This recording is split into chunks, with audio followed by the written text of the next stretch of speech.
Assalamualaikum warahmatullahi wabarakatuh. Nama saya Wajihah Zahra binti Muhammad Hisham, pelajar dari Jabatan Arab dan Tamadun Islam, Universiti Kebangsaan Malaysia.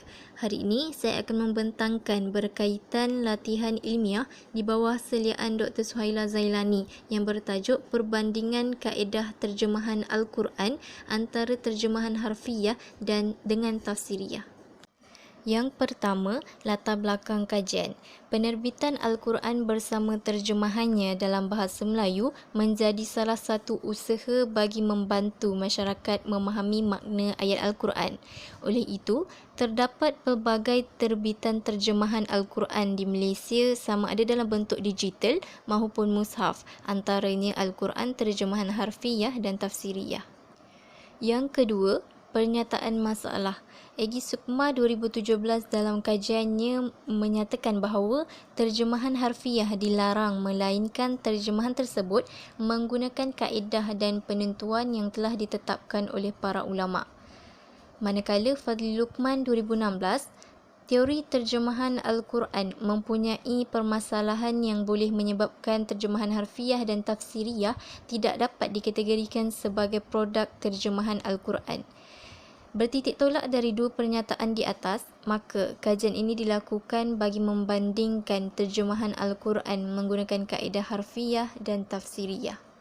Seterusnya, terdapat 3 objektif dalam kajian ini. Yang pertama, menjelaskan maksud terjemahan Al-Quran secara harfiah dan tafsiriyah. Yang kedua, menganalisis kaedah terjemahan surah Al-Lail menggunakan terjemahan harfiah dan tafsiriyah. Yang ketiga, membandingkan ciri-ciri terjemahan surah Al-Lail secara harfiah dan tafsiriyah. Adapun kajian ini berbentuk kajian kualitatif dengan kaedah analisis kandungan secara deskriptif berdasarkan dua korpus utama. Yang pertama, Al-Quran Perkata oleh Kementerian Agama Indonesia. Yang kedua, Al-Quran Terjemah Tafsiriyah oleh Ma'had An-Nabawi.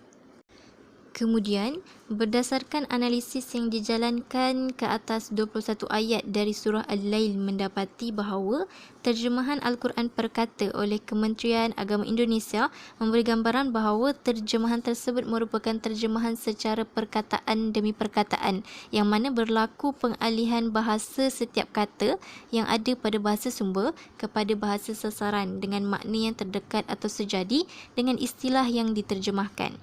Seterusnya, Al-Quran Perkata ini juga cenderung mengekalkan bentuk bahasa sumber serta isi kandungannya.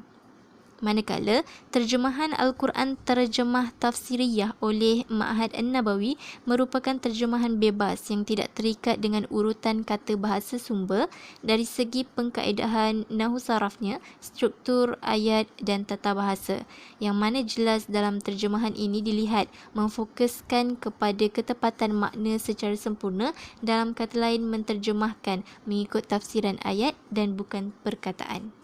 Seterusnya, perbezaan tersebut dapat dilihat dalam kaedah yang diguna pakai semasa menterjemahkan 21 ayat dari surah Al-Lail. Yang pertama, terjemahan harfiah.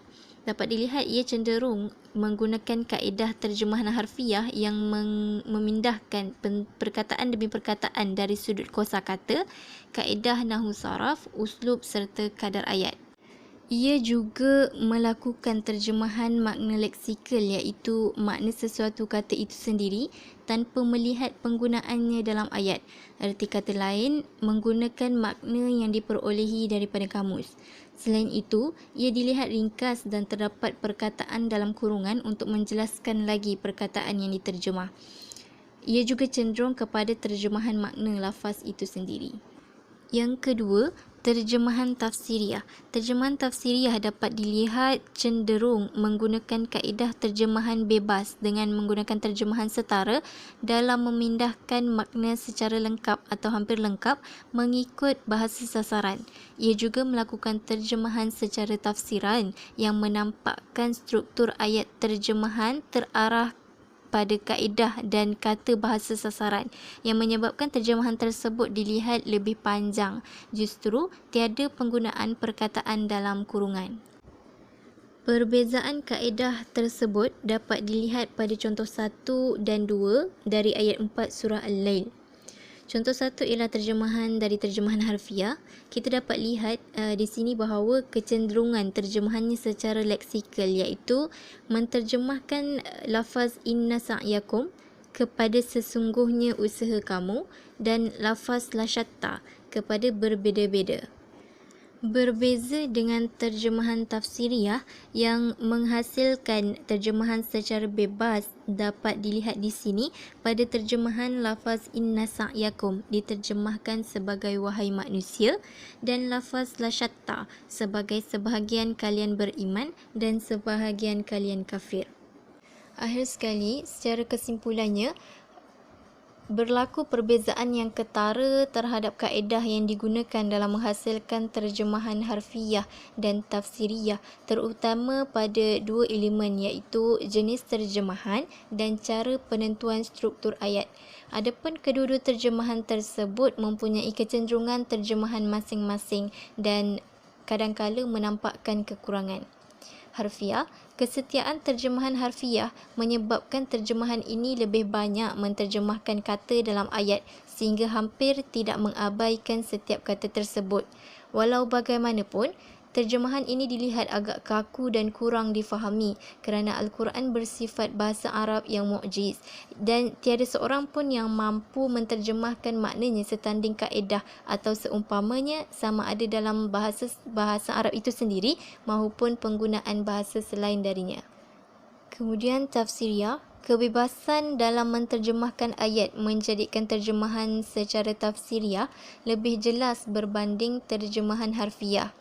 Walau bagaimanapun, pada sebahagian ayat yang lain dapat dilihat berlaku kesalahan padanan terjemahan yang mungkin disebabkan penterjemah sedaya upaya mencari padanan yang sesuai untuk difahami oleh pembaca sasaran. Sekian itu sahaja daripada saya. Terima kasih.